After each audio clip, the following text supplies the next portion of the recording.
हे कृष्ण करुणा सिंधु दीनबंधु जगत्पते गोपेश गोपिकाकांत राधाकांत नमस्तुते। तप्त कांचन गौरांगे राधे वृंदावनेश्वरी वृषभानुसुते देवी प्रणमामि हरिप्रिय। वृंदाय तुलसीदेवाय प्रियाय केशवाय च विष्णु भक्तिपति देवी सत्यवत्यै नमो नमः। जय श्री कृष्ण चैतन्य प्रभु नित्यानंद श्री अद्वैत गदाधर शिवासादि गौर भक्तवृंद। हरे कृष्ण कृष्ण कृष्ण हरे हरे हरे राम राम राम हरे हरे। मुखं करोति वाचालं पङ्गुर्लङ्घयति गिरिं यत्कृपातमहं वन्दे परमानन्दमाधवम्। সমবেত সমুপস্থিত সুধী সজ্জন ভক্তমণ্ডলী, তো আপনারা সকলেই হচ্ছেন এই বর্ধমান জেলার অধিবাসী, বিশেষ করে বর্ধমান শহরেরই অধিবাসী। তো আজকে আমাদের এই প্রেমরা মন্দিরে মায়াপুর থেকে ভক্তরা এসেছেন এবং তারা এখানে ভজন কীর্তন প্রবচন ইত্যাদি করছেন। তো এখন কি হচ্ছে, আমাদের মায়াপুরে গত 4-5 মাস ধরে যে চাতুর্মাস্য ব্রত, এবার 5 মাস হলো, দামোদর পুরুষোত্তম মাস পড়ল, তারপরে ব্রজমণ্ডল পরিক্রমা হলো দামোদর মাসে, তারপর 4 দিন হলো কি শ্রীক্ষেত্র পরিক্রমা, তারপর গত 5, 7, 9, 11, 12 তারিখে এই নামহট্টের ভক্তগণের জন্য যারা হরিনাম গ্রহণের ইচ্ছুক হয়েছিলেন, উপযুক্ত হয়েছিলেন, তাদের জন্য দীক্ষা মহাযজ্ঞ অনুষ্ঠান হলো। তা ইতিমধ্যে আমাদের ভক্তরা, প্রচারকরা বিভিন্ন জেলায় এই নামহট্ট প্রচার কার্যে বেরিয়ে পড়েছেন। তা আমরাও আজকে থেকে বিশেষ করে এর আরবঙ্গে এবং মল্লভূমিতে এই মহাপ্রভুর বাণী প্রচার করতে বেরিয়ে পড়েছি। আজ থেকে শুরু। প্রথমে আপনাদের এই প্রেমরা মন্দিরে আমরা এলাম। এখন কিছুক্ষণ আগে আমাদের এখানে যে একটা কীর্তন গাওয়া হলো, কে গাইল, কি নাম যেন, গৌর সুন্দর গোবিন্দ। অবতার সার গোড়ায় অবতার কেন না ভজিলি তারে। তো এই কীর্তনের পদকর্তা হচ্ছেন লোচন দাস ঠাকুর। আর এই লোচন দাস ঠাকুর হচ্ছে নরহরি সরকার ঠাকুরের একজন অন্যতম কি শিষ্য ভক্ত। তো এই নরহরি সরকার ঠাকুর হচ্ছে যে আমরা যে প্রতিদিন সন্ধ্যা আরতি করি, গৌর আরতি কীর্তন, তাতে গাওয়া হয় একটা পদ আছে যে নরহরি আদি করে চামর ডোলায়। সেই নরহরি সরকার ঠাকুর তিনি হচ্ছেন আপনাদের বর্ধমান জেলারই খণ্ডবাসী নরহরি মুরারি মুকুন্দ। আপনাদের এই বর্ধমান জেলার 2টা গ্রাম ছিল মহাপ্রভুর সময়, এখনো আছে। যেই 2টা গ্রামের পুরা গ্রামবাসী লোকেরাই ছিল মহাপ্রভুর ভক্ত। তার একটা হচ্ছে এই শ্রীখণ্ড, কাটোয়ার কাছে শ্রীখণ্ড, আর একটা হচ্ছে কুলিন গ্রাম, মেমারির ওই পাশে কুলিন গ্রাম। মহাপ্রভু যখন সন্ন্যাস গ্রহণ করে নীলাচলে ছিলেন, তখন প্রতি বছর এই বঙ্গদেশ থেকে 300-400 ভক্তের একটা দল নীলাচলে যেত। মহাপ্রভু কি করতেন, তাদেরকে 7টা দলে বিভক্ত করতেন। জগন্নাথের সামনে, ডাইনে, বাই এবং পিছনে হরিনাম কীর্তন করতে করতে জগন্নাথকে নীলাচল থেকে সুন্দরাচল গুন্ডিচা মন্দিরের দিকে নিয়ে যেতেন। এই 7টা দলের মধ্যে 2টা দল ছিল 2টা গ্রামের লোক। একটা হচ্ছে খণ্ডবাসী ভক্তরা, আর একটা হচ্ছে কুলিন গ্রামবাসী ভক্তরা। এই 2টাই কিন্তু আপনাদের এই বর্ধমান জেলার ভক্ত। সেই খণ্ডবাসী নরহরি সরকার ঠাকুরের অন্যতম শিষ্য এই লোচন দাস ঠাকুর। তিনি একাধারে মহাকবি ছিলেন এবং তিনি তার গুরুদেব এই নরহরি সরকার ঠাকুরের নির্দেশ অনুসারে তিনি চৈতন্য মঙ্গল কাব্য রচনা করে গেছেন। এই যে কয়েকদিন আগে যে একাদশী গেল, উৎপন্ন একাদশী, ওই দিনটা ছিল এই নরহরি সরকার ঠাকুরের তিরোভাব তিথি। শ্রীখণ্ডে যারা গেছেন, খণ্ডবাসী গ্রামটার থেকে একটুখানি দূরে একটা বিশাল বনভূমি আছে, তো সেইখানে কি হয়, প্রতি বছরই এই অগ্রহায়ণ মাসের এই কৃষ্ণপক্ষের একাদশী তিথিতে বিশাল সেখানে মেলা হয়। ওইখানে একটা মন্দির আছে, সেই মন্দিরের নাম হচ্ছে বিলাসকুঞ্জ। সেখানে নরহরি সরকার ঠাকুরের সেবিত গৌরাঙ্গ মহাপ্রভু বিগ্রহ, যার নাম হচ্ছে প্রাণ গৌরাঙ্গ, তাকে দশমী তিথির দিন ওখানে পালকি করে আনা হয়। বিচিত্র ব্যাপার। আমি একবার ছিলাম ওখানে, এই যে 1/2 কিলোমিটারের কিছুটা কম রাস্তা হবে মূল মন্দির থেকে। মধ্যাহ্নকালীন সময়ে একটার সময় ভোগ হবে, ভোগের পরে মহাপ্রভুকে পালকিতে চড়ানো হবে। আর সেই মন্দির থেকে আরম্ভ করে যে বিলাসকুঞ্জে বড়ডাঙ্গায় যাবে, সে পুরা রাস্তাটা সুন্দর করে ঝাড়ু দিয়ে পরিষ্কার করা হয়, গোবর জল দিয়ে ছিটানো হয়। আর আশেপাশে গ্রামের যত লোক আছে তারা সেখানে চলে আসে এবং ওনারা সেই মূল মন্দির থেকে কীর্তন করে করে সেই গৌরাঙ্গ মহাপ্রভুকে মন্দিরে নিয়ে যাবে 1টার থেকে। তো ওইটুকু জায়গা যেতে তাদের 4 ঘন্টা সময় লাগবে, 5টা বেজে যাবে। কী করবে? কীর্তন গাইবে, কিন্তু কোনো রকম আধুনিক যন্ত্রপাতি বাদ্যযন্ত্র কোনো কিছু ব্যবহার করা হয় না। সে প্রাচীনকালে যেরকম মৃদঙ্গ করতাল, কাসর, ঝম্পু করতাল, তাই দিয়ে কীর্তন গাওয়া হবে, কোনো রকম সাউন্ড সিস্টেম থাকবে না। একটুখানি আগাবে, আবার একটু পিছাবে, একটু আগাবে, একটু পিছাবে, এরকম করে করে 4 ঘন্টায় সন্ধ্যাবেলায় 5টা বেজে যাবে, তখন সেখানে যাবে সেই বিলাসকুঞ্জে গৌরাঙ্গ মহাপ্রভু অধিষ্ঠিত হইবেন। তারপরে সেখানে তাকে ভোগ লাগানো হবে, ভক্তদের মাঝে প্রসাদ বিতরণ হবে।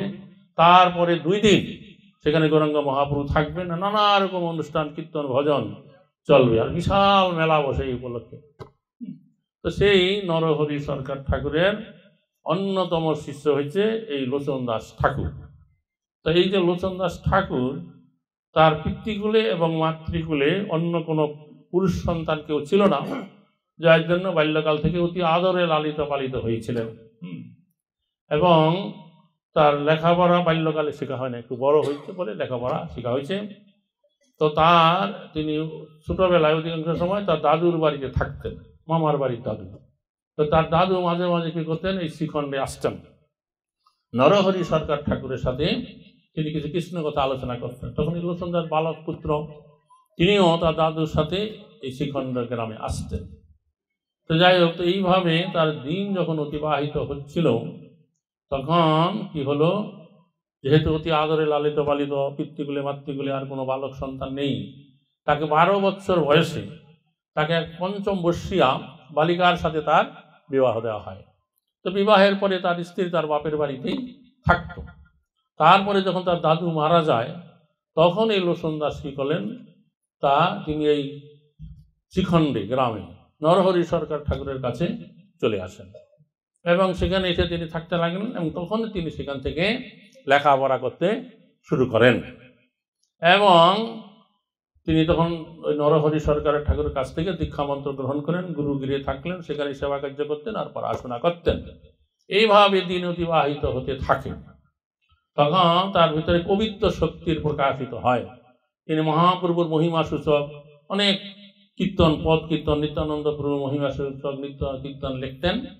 এবং তার কীর্তনের মাঝে একটা বৈশিষ্ট্য হচ্ছে যে তিনি যারা অভক্ত, পাষণ্ড, তাদেরকে হিট করে, মানে আঘাত দিয়ে কীর্তন রচনা করেছেন। এই জন্য অনেকে তাকে পছন্দ করতো না। যাই হোক, অনেক ব্যাপারে জানি, তাই গৌরনাম আনন্দের ধাম, যেই জন নাহি লয় তারে যমরায় ধরে লয়ে যায়, নরকে চুবায় তাই তুনকালি তার মুখে, এরকম কথা আছে না। এরকম প্রত্যেকটা কীর্তনে খুব হিট করে, আঘাত করে কীর্তন লিখেছেন। তখন তিনি কি করলেন, তার গুরুদেবের নির্দেশ অনুসারে তিনি চৈতন্য মঙ্গল কাব্য রচনা করলেন। তো তার আগে একটা ঘটনা হয়েছিল, এইভাবে তিনি গুরুগৃহে থাকতে থাকতে 20 বছর বয়স অতিক্রান্ত হয়ে যায়। তার যখন 32 বছর বয়স, তখন কি হলো, তার যে শ্বশুরের গৃহ, সেখান থেকে কয়েকজন ভদ্রলোক শ্রীখণ্ডে এসে নরহরি সরকার ঠাকুরের সঙ্গে দেখা করলেন। তারা কৃষ্ণ কথা আলোচনা করে যখন চলে যাবেন, তখন তারা বললেন যে দেখুন, আপনার এই যে শিষ্য নরহরি লোচন দাস, তার সাথে বাল্যকালে আমাদের গ্রামের একটা মেয়ের সাথে বিয়ে হয়েছিল। তার মেয়েটার বয়স তখন 5 বছর ছিল, আর এর বয়স 12 বছর ছিল। তো সে এখনো কি করছে, তার শ্বশুর বাপের বাড়িতে আছে। তো এখন ওই মেয়েটার কি হবে? তো লোচন দাসের উচিত তার কিছু দায়িত্ব গ্রহণ করা। তো এরকম আলোচনা করে তারা তখন চলে গেলেন। তখন কিছুক্ষণ পরে নরহরি সরকার ঠাকুর এই লোচন দাসকে ডাকলেন, ডেকে বললেন যে তুমি একবার তোমার শ্বশুরের গৃহে যাও, তোমার স্ত্রীর সাথে সাক্ষাৎ করো। তখন এই লোচন দাসের ইচ্ছা ছিল না যে 12 বছর বয়সে বিয়ে হয়েছে, তারপর 20 বছর অতিবাহিত হয়ে গেছে, আবার এই গৃহস্থ আশ্রমে জীবনযাপন করা, স্ত্রীর সাথে সাক্ষাৎ করা। কিন্তু কি করেন, গুরুদেব আজ্ঞা করছে, আজ্ঞা লঙ্ঘন করা যায় না। তার 2-1 দিন পরে তিনি একাকী তিনি তার শ্বশুরের গ্রামের দিকে চলতে লাগলেন। তিনি শুধু শ্বশুরের গ্রামের নামটা জানতেন, শ্বশুরের নামটা জানতেন, আর অন্য কিছু জানতেন না। এইভাবে চলতে চলতে তিনি যখন তার শ্বশুরের গ্রামে চলে গেছেন, গ্রামের বাইরে একটা পুকুর আছে, সেই পুকুরে গ্রামের লোকেরা স্নান করে, জল নিতে আসে মহিলারা। তখন দেখলেন একটা মহিলা কলসি নিয়ে জল নিতে যাচ্ছে। তখন তাকে জিজ্ঞাসা করলেন, আচ্ছা মা, তার শ্বশুরের নাম ধরে বলেন, অমুকের বাড়িটা কোথায়? তখন সে আঙ্গুল দিয়ে দেখাই দিল। তখন তিনি গেলেন, গিয়ে পরিচয় দিলেন, বসলেন। পরে তিনি জানতে পারলেন যাকে ওই পুকুর পাড়ে মা বলে তিনি সম্বোধন করেছেন সেই হচ্ছে তার স্ত্রী। বোঝা গেল। পরে যখন তার সাথে নির্জনে তার সাক্ষাৎ হলো, তখন তিনি বললেন, দেখো তোমার সাথে আমার বাল্যকালে বিবাহ হয়েছিল, আমি জানতাম না, তোমাকে আমি মা বলে সম্বোধন করেছি, তো তোমার সাথে আমার এই স্বামী স্ত্রীর যে সম্বন্ধ সেটা কোনোদিন আর স্থাপন হবে না। তো তুমি আমার কিছু সেবা টেবা করতে পারো, আমি তোমার কিছু দায়িত্ব নিতে পারি, কিন্তু স্বামী স্ত্রীর সম্বন্ধ তোমার সাথে আমার হবে না। তো এই লোচন দাস ঠাকুর তিনি গৃহস্থ হয়েও সারা জীবন ব্রহ্মচর্যব্রত পালন করে গেছেন। মহাপুরুর পার্শ্বদের ভিতরে এরকম 2 জন আছে, বিবাহ করেছেন কিন্তু সারা জীবন ব্রহ্মচারী ছিলেন। এক হচ্ছে লোচন দাস, আর এক হচ্ছে রামচন্দ্র কবিরাজ, তিনি ছিলেন শ্রীনিবাসাচার্য ঠাকুরের শিষ্য। তো এই লোচন দাস ঠাকুর তখন এই তার গুরুদেবের নির্দেশ অনুসারে এই চৈতন্য মঙ্গল কাব্য রচনা করলেন। কাব্য রচনা করবার পরে তিনি সেই কাব্য কি করলেন, তার গুরুদেবকে প্রথম পড়তে দিলেন। গুরুদেব ওই চৈতন্য মঙ্গল কাব্য পাঠ করে তিনি খুবই অসন্তুষ্ট হইলেন। কেন অসন্তুষ্ট হইলেন? তিনি দেখলেন যে লোচন দাস ঠাকুর গৌরাঙ্গ মহাপ্রভুর মহিমা লিখছে, কিন্তু নিত্যানন্দ মহিমার কথা তিনি কোনো কিছু বর্ণনা করে নাই। এই জন্য নরহরি সরকার ঠাকুর অসন্তুষ্ট হইলেন যে গৌর নিত্যানন্দ অভিন্ন হৃদয়, আর তুমি নিত্যানন্দের মহিমা কিছু না বর্ণনা করে শুধু গৌর কথা বর্ণনা করেছ, তোমার এই কাব্য জগতে প্রকাশিত হওয়া উচিত নয়। তখন লোচন দাস ঠাকুর কি করলেন, তিনি আবার নতুন করে সংস্কার করে এই কাব্য রচনা করলেন চৈতন্য মঙ্গল, এবং সেখানে তিনি নিত্যানন্দ প্রভুর মহিমা দিয়ে একটা কথা বর্ণনা করলেন যে অভিন্ন ঠাকুর সেই অবধূত গোসাই, নিত্যানন্দ চরণবন্দ রোহিণীর সুত, এই কথা লিখলেন। তারপর যখন গুরুদেবকে আবার পড়তে দিলেন, তখন নরহরি সরকার ঠাকুর পরে বললেন, ঠিক আছে, একটা কাজ করো, তোমার এই কাব্য নিয়ে তুমি এখন দেনুর গ্রামে যাও। দেনুর গ্রামে তখন বৃন্দাবন দাস ঠাকুর ছিলেন, যিনি চৈতন্য মঙ্গল কাব্য আগে রচনা করেছেন। সেই বৃন্দাবন দাস ঠাকুর যদি তোমার এই কাব্য অনুমোদন করেন, তাইলে এই জগতে এই কাব্য প্রকাশিত হবে, নাইলে হবে না। তখন এই লোচন দাস ঠাকুর তার সেই রচিত কাব্য নিয়ে দেনুর গ্রামে গিয়ে বৃন্দাবন দাস ঠাকুরকে প্রণাম করে তার নিকটে বসে তার কাব্য তাকে দেখালেন। তখন সেই বৃন্দাবন দাস ঠাকুর যখন সেই কাব্য পাঠ করলেন, যখন তিনি দেখলেন যে লোচন দাস ঠাকুর লিখছে অভিন্ন ঠাকুর সেই অবধূত গোসাই, নিত্যানন্দ চরণবন্দ রোহিণীর সুত, এটা দেখে তিনি অবাক হয়ে গেলেন, আনন্দিত হলেন, এবং তিনি বললেন যে আমি যে চৈতন্য মঙ্গল কাব্য রচনা করেছি, আমি সেখানে নিত্যানন্দ প্রভুর অনেক মহিমা বর্ণনা করেছি, কিন্তু কোথায় এই গৌর এবং নিত্যানন্দ যে অভিন্ন এই কথা আমি বর্ণনা করি নাই। তা ঠিক আছে, আমি আজ থেকে তুমি যে কাব্য রচনা করেছ সেই কাব্যের নামই থাক চৈতন্য মঙ্গল, আর আমি যেই কাব্য রচনা করেছি তার নাম আমি পাল্টাই দিচ্ছি, তার নাম হবে চৈতন্য ভাগবত। এই জন্য বৃন্দাবন দাস ঠাকুরের কাব্যের নাম হলো চৈতন্য ভাগবত, আর লোচন দাস ঠাকুরের কাব্যের নাম চৈতন্য মঙ্গল ঠাকুর।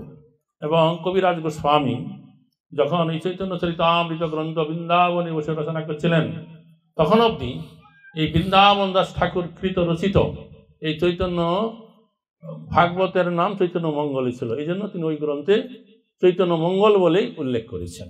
বোঝা গেল?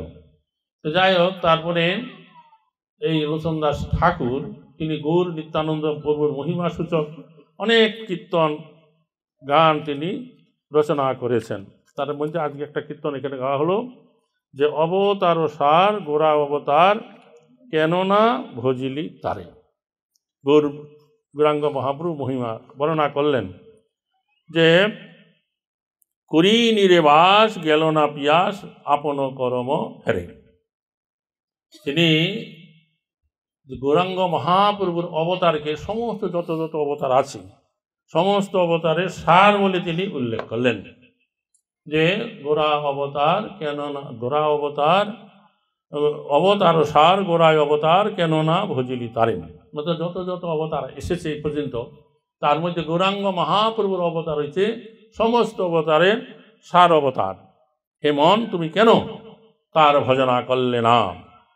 তিনি তার মনকে বলেছেন অথবা তার সময় সাময়িককালে যত লোক আছে জনসাধারণ আছে তাদেরকে সম্বোধন করে এই কথা বলেছেন।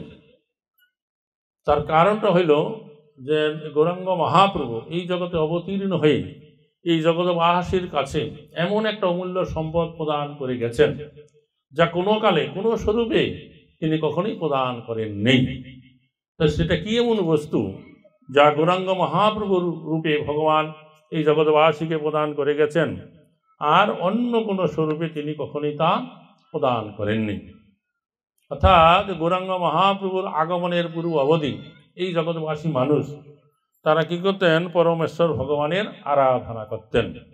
কীরকমভাবে যে পরমেশ্বর ভগবান হচ্ছেন সর্বশক্তিমান ঈশ্বর ভগবান আর আমরা হচ্ছে অনুচেতন বিশিষ্ট ক্ষুদ্র জীব।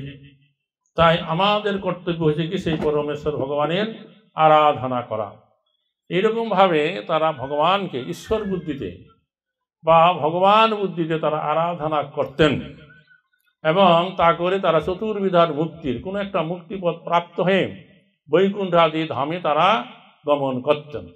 আর সেখানে ভগবানের সাথে জীবের কোনো একটা প্রীতিময়ী সম্বন্ধ বা সম্পর্ক ছিল না। এটা চৈতন্য চরিতামৃত গ্রন্থে বর্ণনা করা আছে। তাতে ভগবান পূর্ণরূপে তিনি আনন্দিত হতেন না বা সন্তুষ্ট হতেন না। তিনি চাইতেন তার ভক্তরা তার ধামে তার কাছে ফিরে আসবে, তার সাথে লীলাবিলাস করবেন। সেখানে যখন সেই যে পরমেশ্বর ভগবানকে প্রাপ্ত হতে গেলে আমাদেরকে তার সাথে সম্বন্ধযুক্ত ভক্তি প্রাপ্ত হতে হবে। এই যে দাস্য সখ্য বাৎসল্য এবং মধুরভাবে সেই পরমেশ্বর ভগবানের আরাধনা করেন তার ধামে গিয়ে তার সাথে সম্বন্ধযুক্ত হয়ে তার সেবা করতে পারা যায়। তো গৌরাঙ্গ মহাপ্রভুর আগমনের পূর্ব অবধি এই জগৎবাসী মানুষ তা জানত না। তারা এরকমভাবে বৈদিক ভক্তি অনুশীলন করে ভগবানের আরাধনা করে তারা চতুর্বিধার মুক্তির কোনো একটা মুক্তিপথ প্রাপ্ত হয়ে ভগবত ধামে যেত। তো গৌরাঙ্গ মহাপ্রভু এই জগতে অবতীর্ণ হয়ে তিনি কি করলেন যে জীবের সাথে ভগবানের যে সম্বন্ধযুক্ত ভক্তি তা তিনি প্রদান করলেন এবং তিনি নিজে প্রতিজ্ঞা করলেন আমি এই অবতারে কোনো স্থানাস্থান কালাকাল পাত্র অপাত্র যোগ্য অযোগ্য বিচার না করে যাকে আমি আগে কাছে পাবো তাকে আমি বিনা সাধনায় এই প্রেম ভক্তি প্রদান করে দেব। এবং তাই তিনি করলেন। এমনকি নবদ্বীপবাসী পাষণ্ড যে জগাই মাধাই দুই ভাই ছিল যারা এমন কোনো হীন পাপ কর্ম নাই যা তারা করেনি, তাদেরকে কি করেছেন বিনা সাধনায় অযাচিতভাবে, অর্থাৎ ওদের কোনো সাধনা ছিল না আর ওরা কোনো কিছু পেতে ইচ্ছা করে নাই, তথাপি তাদেরকে কি করেছেন এই প্রেম ভক্তি প্রদান করে দিলেন। তো এইভাবে তিনি এই প্রেম ভক্তি জগৎবাসীকে দিলেন। এই জন্য নৃসিংহদাস ঠাকুর এখানে বলছেন যে অবতার সার গোরা অবতার কেন না ভজিলে তারে, কেন তার ভজনা করলে না। আর করি নিরে বাস গেল না পিয়াস আপন কর্ম ফেরে। এখানে নির্মাণী হচ্ছে কি জল, নির শব্দের অর্থ আরেকটা আছে পাখির ভাষা। এখানে বলছে তুমি জলে বাস করছো অথচ কি করলো না, তোমার পিপাসা জল পিপাসা মিটলো না। জলে বাস করছো অথচ জল চেষ্টা মিটছে না। তার এই কথাটা দ্বারা বোঝানো হয়েছে তুমি এই যে অনাদিকাল ধরে ভগবত বহির্মুখী হয়ে থাকার দরুন এই ভৌতিক জগতের সংস্পর্শে এসে এই যে বিষয় ভোগ করে চলেছ, নিরন্তর বিষয় ভোগ করে চলেছ, তথাপি তোমার বিষয় ভোগের যে পিপাসা আশা সেটা মিটছে না, তুমি আরও ভোগ করছো, বেড়েই চলেছে। আর এই জন্য অন্য কাউকে তুমি দায়ী করতে পারো না।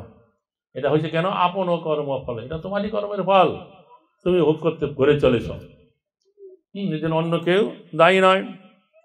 যে কণ্টকের তরু সদাই সেবিলি মন অমৃত পাইবারও আসে, মানে কাঁটা জাতীয় গাছ মরুভূমিতে থাকে, আর মরুভূমিতে উট ঘুরে বেড়ায়, তারা এই কাঁটা জাতীয় গাছ কি করে খায় এবং মুখে ক্ষত হয়, রক্ত বের হয়, তার জিভে লাগে, আর ওরা মনে করে আমি খুব ভালো জিনিস খাচ্ছি। তো এইরকমভাবে আমরা এই যে বিষয় ভোগ করে চলছি, বিষয় ভোগ করতে গিয়ে প্রকারান্তরে আমরা আরও দুঃখ কষ্ট প্রাপ্ত হচ্ছি। ভোগ নয় ভোগ আসেই জানিও, নিশ্চয়ই প্রভুপাদ গীতার গানে বলছে কথা। তো বলছে সদাই তুমি সেবলে, তুমি মনে করছো তুমি অমৃত খাচ্ছ, আসলে তুমি বিষ পান করছো। আর কি, প্রেম কল্পতরু শ্রী গৌরাঙ্গ আমার, তাহারে ভাবিলি বিষে। তো কল্পতরু হচ্ছে এক ধরনের বৃক্ষ, গোলক বৃন্দাবনে আছে। ওই বৃক্ষের কাছে গিয়ে সেখানকার অধিবাসীরা যখন যেই ফল পেতে ইচ্ছা করে তৎক্ষণাৎ বৃক্ষগণ কী করে সেই ফল প্রদান করে থাকে। তা আমরা এই কলিহত যে আমরা জানি না যে ভগবানের কাছে আমাদের কি চাওয়া উচিত আর কি পাওয়া উচিত।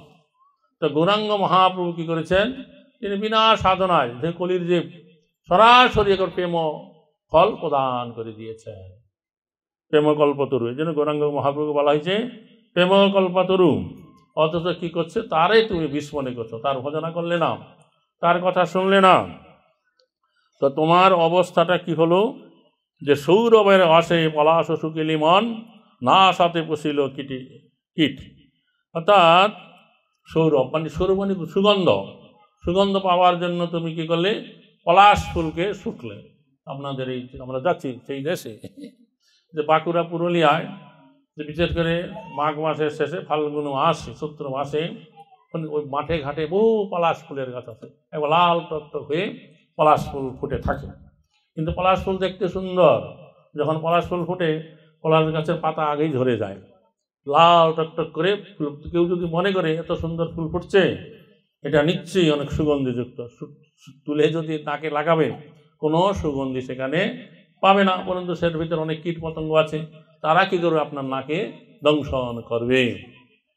বলছে সৌরভের আসে পলাশ শুকিলি মন, না সাথে পশিল কীট।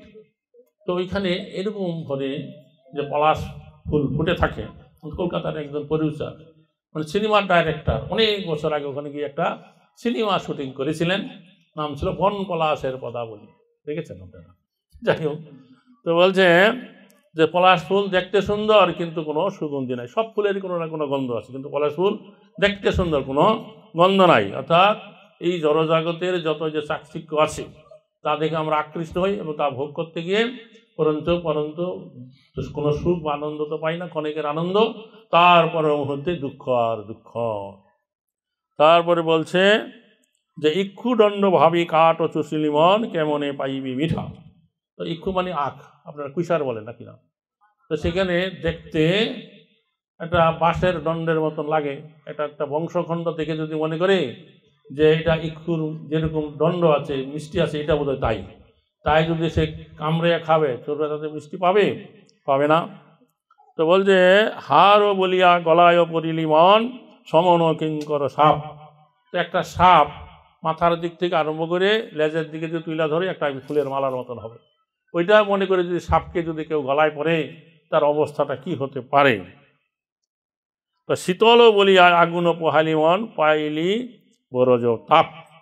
তো শীতকালে শীত লাগছে তাই বলে সে কি করছে, আগুন তাপাইতে চেষ্টা করছে, কিন্তু প্রকারান্তরে সে কি পেয়েছে, যে আকাশে মেঘের ঘর্ষণের ফলে যে বজ্রপাত হয়, সে বজ্রের আগুন যদি কারো গায়ে লাগে সে আর বেঁচে থাকতে পারে?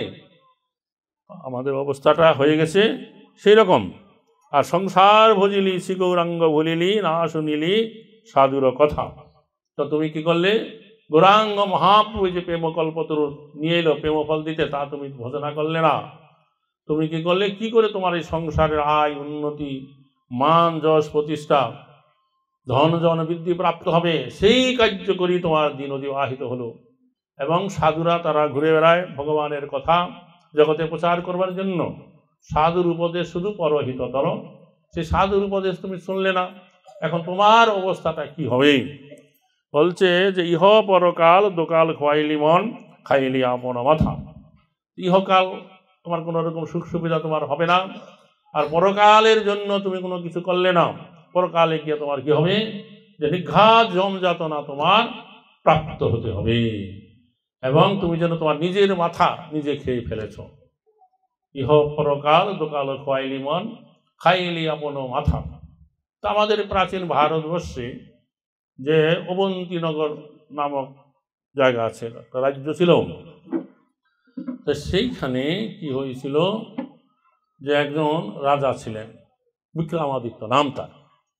তো সেই বিক্রমাদিত্য রাজা কোনো এক সময়ে তিনি কি করেছিলেন, তিনি একটা তান্ত্রিক সাধুর কাছে গিয়েছিলেন কোন একটা কার্য সিদ্ধি করবার জন্য। আপনারা জানেন তান্ত্রিক সাধুরা সাধারণত বনে জঙ্গলে থাকে, মদ্য মাংস, তারপরে মাথার খুলি ইত্যাদি দিয়ে তারা তন্ত্র সাধনা করেন। সে রাজা তার কাছে গিয়েছিলেন কেন, কোন একটা কার্য সাধন করবার জন্য। তখন সে তান্ত্রিক সাধু তাকে বললেন, ঠিক আছে তোমার কার্য আমি করে দেব, তার আগে তোমাকে একটা কাজ করতে হবে। কী কাজ বলে, এই যে বনভূমি দেখছো তার কিছুটা দূর গেলে একটা গভীর জঙ্গল আছে, সেখানে একটা গাছ আছে, সেই গাছের উপরে একটা বেতাল আছে, বেতাল মানে ভূত। সেই বেতালটাকে কী করতে হবে, তোমাকে ধরে এখানে নিয়ে আসতে হবে। তবে সাবধান, তোমাকে আমি একটা কথা বলে দিচ্ছি, তুমি যখন সেই বেতালটাকে তোমার ধরে এখানে আমার দিকে আসতে থাকবে, অনেকটা পথ তুমি আসবে, কিন্তু মুখ খুলে কোনো কথা বলতে পারবে না। যদি কোনো মুখ খুলে কথা বলবে, তৎক্ষণাৎ সে বেতালটা তোমার কাছ থেকে ছাড়া পেয়ে যাবে, সে আবার চুপ করে কী করবে, সেই গাছে চলে যাবে। এই কথাটা স্মরণ রাখবেন। রাজা খুব সাহসী ছিলেন, একবারে তরবারি অস্ত্র নিয়ে সেই সাধুর বর্ণনা অনুসারে সেই গাছে গেলেন, গেলে দেখলেন যে বেতালটা গাছের উপরে আছে। তো ভালো করে ধৈরে তার পিঠে চাপেই হাতে পায়ে ধরে তাকে নিয়ে আসতে লাগলেন। আর ওই বেতালটা বড় চালাক ছিল, সে জানতো এর সাথে আমি শক্তিতে পারবো না, একে যদি কোনো প্রকারে আমি মুখ খুলে কথা বলাতে পারি তাহলে ওর কাছ থেকে আমি ছাড়া পেয়ে যাব। তখন সে বেতালটা বলছে যে দেখ রাজা, তুই তো আমাকে ওই তান্ত্রিক সাধুর কাছে নিয়ে যাবি, অনেকটা পথ, তোর যেতে অনেক পরিশ্রম হবে, তা আমি একটা গল্প বলি, তুই মন দিয়ে শোন। তখন এই বলে সে বেতাল তাকে একটা করে এমন একটা অভিনব গল্প বলতে লাগলো, রাজা মন দিয়ে শুনতে লাগলো। বলতে বলতে গল্পটা এক জায়গায় এটা জটিল সমস্যা, তা বলল যে বল রাজা এখন এটা কি মীমাংসা হবে। তো রাজা ওই গল্প শুনতে শুনতে সাধুর কথা ভুলে যেত, তখন সে কী করতো, বলে ফেলতো যে এইটার এই হবে। তখন সে বেতাল বলছে, তুই বলা হাম চলা, তুই তো মুখ খুলে কথা বলে ফেলেছি, আমাকে তুই আর রাখতে পারি না। চৌ করে এসে আবার সেই গাছে চলে গেছে, চলে যেত। রাজা আবার ছুটে সেই গাছে উঠে ওকে ধরে পাকড়াও করে আবার নিয়ে আসতে লাগতো, আবার একটা গল্প বলতো। এরকম করে একবার দুইবার নয়, 25 বার হলো, যেটাকে বলা হয় বেতাল পঞ্চবিংশতি। তার ভিতরে ওই যে বেতাল একবার ওই বিক্রমাদিত্য রাজাকে জিজ্ঞাসা করছিল যে বল রাজা, কার এখানে আছে কিন্তু সেখানে নাই, এখানে মানে ইহকালে, সেখানে মানে পরকালে, কার এইখানে আছে সেখানে নাই, কার এখানে নাই কিন্তু সেখানে আছে, এখানে নাই সেখানে আছে মানে পরলোক আছে, আর কার এইখানেও নাই আর সেখানেও নাই, মানে ইহকালেও নাই পরকালেও নাই, আর কার এইখানেও আছে আবার সেখানেও আছে। 4টা প্রশ্ন, এখানে আছে সেখানে নাই, এখানে নাই সেখানে আছে, এখানেও নাই সেখানেও নাই, কার এখানেও আছে সেখানেও নাই। রাজা তখন চিন্তা করে উত্তর দিলেন যে রাজপুত্র চিরঞ্জীব ঋষিপুত্র মা জীব বেদ জীব বা মরবা সাধু মা জীব মা বর। অর্থাৎ এই যে রাজা যা উত্তর দিলেন, এটা শ্রীমদ্ ভাগবতমে 10ম স্কন্ধে 1ম অধ্যায় 4th নম্বর শ্লোকে জীব গোস্বামী যে বৈষ্ণব তুষুনি টিকা লিখেছেন তাতে উল্লেখ আছে। তারপর আমাদের প্রভুপাদ ওইটা ভাগবতমে অনুবাদ করেছেন। অর্থাৎ রাজা উত্তর দিলেন কি প্রথম প্রশ্নের, যে কার এখানে আছে কিন্তু সেখানে নাই, তার উত্তরে রাজা বললেন যে রাজপুত্র চিরঞ্জীব। অর্থাৎ কেউ যদি রাজপুত্র হয়ে জন্মগ্রহণ করে, যতদিন অবধি রাজপুত্র হয়ে থাকবে, সে ইহকালে যত রকমের সুখ সুবিধা চাওয়া মাত্র সে প্রাপ্ত হয়ে যায়। রাজার ছেলে, রাজার অনেক ধনসম্পদ আছে, কাজে তার ইহকালে সুখ সুবিধা তার সব আছে, কিন্তু পরকালের জন্য যেহেতু রাজপুত্র কোনো কিছু করছে না, কাজে তার সেখানে নামে পরকালে তার কোনো সুবিধা নাই। কাজে সে যতদিন পর্যন্ত রাজপুত্র হয়ে বেঁচে থাকবে ততদিন পর্যন্ত তার জন্য সমস্ত প্রকার সুখ সুবিধা অবস্থান করছে। এই জন্য বলছেন যে রাজপুত্র চিরঞ্জীব, চিরকাল বেঁচে থাকে। আর দ্বিতীয় প্রশ্ন ছিল কি, যে কার এইখানে নাই কিন্তু সেখানে আছে। তার উত্তরে বললেন ঋষিপুত্র মা জীব। পূর্বকালে আমাদের দেশে অনেক বনি ঋষিরাম তারা বনে জঙ্গলে আশ্রম করে বাস করত। তারা অনেক সময় বিবাহ করত, তাদের পত্নী থাকতো এবং পুত্রকন্যা জন্ম হতো। তো তাদেরকে বলা, ওই পত্নীদের বলা হতো ঋষি পত্নী বা ঋষি মুনি পত্নী, তাদের পুত্রকন্যাদেরকে বলা হতো মুনিপুত্র বা মুনিকন্যা। তো সেই সমস্ত ওই যে মুনির বা ঋষির যে পুত্রকন্যারা থাকতো, তারা বাল্যকাল থেকে বনে কঠোর তপস্যা করত, বাল্যকাল থেকে, এবং কোনো রকম রান্না করা খাবার খেত না, ফলমূল খেত, গাভী দুধ পান করত, এবং ইহকালের তাদের কোনো রকম সুখ সুবিধা ভোগ করার উপায় ছিল না। কাজে তাদের ইহকালে কোনো নাই। তারা যদি মরে যাবে তত তাড়াতাড়ি, মরে গেলে তারা এই যে কঠোর তপস্যা করছে বাল্যকাল থেকে, তো মারা যাওয়া মাত্র তারা কী করবে, স্বর্গে গিয়ে স্বর্গ সুখ ভোগ করবে। কাজে তাদের এইখানে ইহজগতে কোনো সুখ নাই, কিন্তু পরকালে তাদের জন্য অনেক সুখ সুবিধা অপেক্ষা করছে। তাড়াতাড়ি মরে যাওয়া ভালো, এই জন্য বলে ঋষিপুত্র মা জীব, তাদের এখানে নাই, পরকালে আছে। আর তৃতীয় প্রশ্ন ছিল কি, কাদের এখানেও নাই আবার সেখানেও আছে। তার উত্তরে বলছে বেধ মা জীব মা আমর।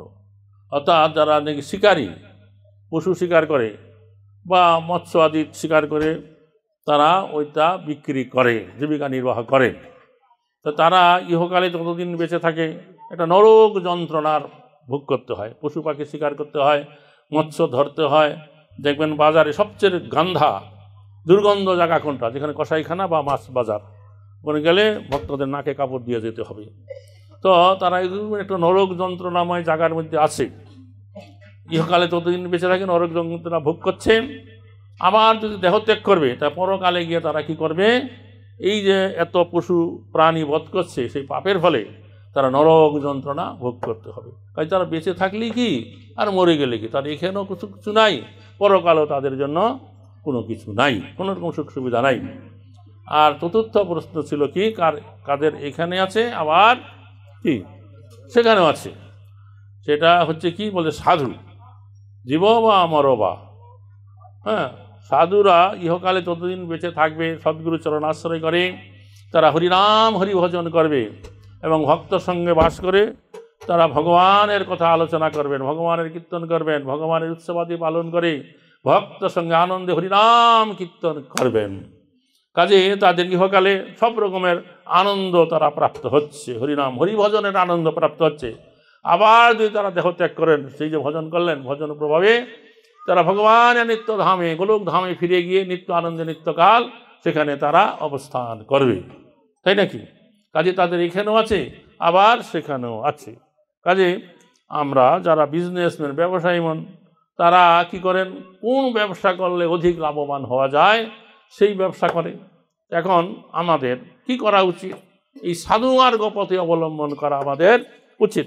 তাহলে আমরা ইহকালেও আনন্দ থাকবো, আবার পরকালেও আমরা আনন্দে নিত্যকাল অবস্থান করতে পারবো। হৃদয় গর্বে আনন্দে হরি হরি বল বল হরি।